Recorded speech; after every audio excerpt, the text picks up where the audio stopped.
Bakit may dala kang baril? Talaga bang hindi mo alam? O nagtatanga-tangahan ka lang? Mama kita, bakit niyo po ako sasaktan? Sabi na nga ba, lahat talaga pinaniniwalaan mo. Dahil sabik na sabik ka magkaina.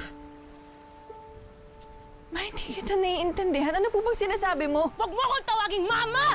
Dahil hindi ako ang nanay mo! Kath, hindi ba talaga pwede? Nag-usap na tayo, huwag kang makulit. Wala na tayong ibang choice. Ma, please, maawa kayo sa akin. Tita Jenny, huwag niyong gawin sa akin to, please. Sorry, Princess. Wala akong magawa eh. Gusto ko na lang ito matapos. Bakit niyo ba ginagawa sa akin to? Ano bang kasalanan ko? Isa lang ang naging kasalanan mo. Na naging anak ka ng nanay mo. Hindi ikaw ang tunay kong ina. Correct. Nagets mo din.